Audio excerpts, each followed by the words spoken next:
বিসমিল্লাহির রহমানির রহিম।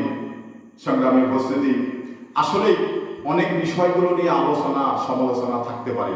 তো একটি জিনিস হলো যে আমার কাছে খুবই খারাপ লাগছে যে এই যে রাশেদ প্রধান, উনি প্রধানমন্ত্রীকে কুলাঙ্গার বলছিলেন।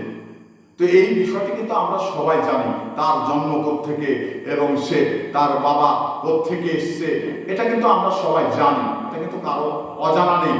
তো সেই ক্ষেত্রে আসলে আমাদের একটি সমস্যা কোন জায়গায়, যেটা আমরা আমাদের নিজেদের ব্যাপারে আত্মসমালোচনা করতে জানি না। আত্মসমালোচনা দরকার রয়েছে। তো সেই বিষয়গুলো যেমন আপনারা জানেন যে তৎকালীন সময় এই শফিকুল প্রধান, রাশেদ প্রধানের বাবা শফিকুল প্রধান, উনি বিশ্ববিদ্যালয়ে খুন করেছিলেন। না, তার তখন মৃত্যুদণ্ড হয়েছিল।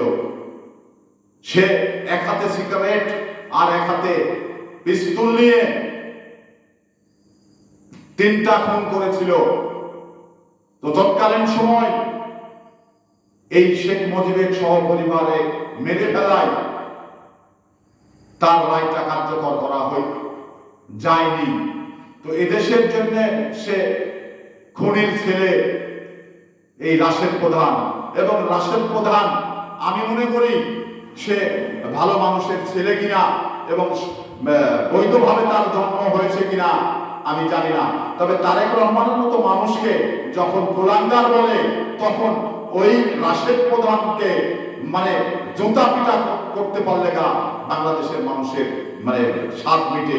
কারণ এত বেয়াদব, এত কুলাঙ্গার এই রাশেদ প্রধান, যা নিজের পরিচয় ভালো করে জানে না, নিজের জন্ম কিভাবে হয়েছে সেটা জানে না। সে জারক সন্তান, আর জারক সন্তান না হলে এই তারেক রহমানকে সে কুলাঙ্গার বলতে পারে না। এটা কিন্তু আপনাদের জানতে হবে।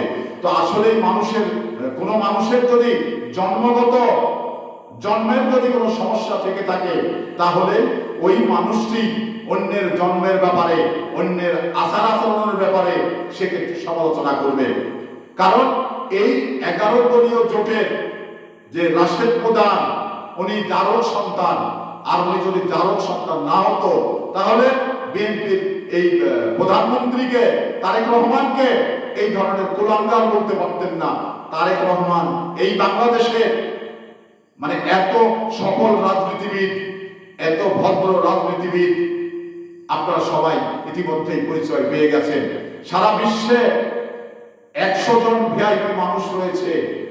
সেই 100 জন ভিআইপি মানুষের ভিতরে তার নাম অন্তর্ভুক্তি করা হয়েছে। তো তাহলে আন্তর্জাতিকভাবে তাকে সম্মান দেওয়া হচ্ছে। এবার একজন জারক সন্তান হিসেবে রাশেদ প্রধান কিভাবে এই বিএনপির প্রধানমন্ত্রীকে কুলাঙ্গার বলে? এর শাস্তি হওয়া দরকার। এই বাংলাদেশে তার বড় রকম শাস্তি হওয়া দরকার। এই দাবি আমার কিন্তু বাংলাদেশের মানুষের কাছে রইল, এবং বিচার বিভাগের কাছে আমার দাবি রইল যে সেদিনের এই শফিকুল প্রধানের খুনের বিচার এখন করা হোক।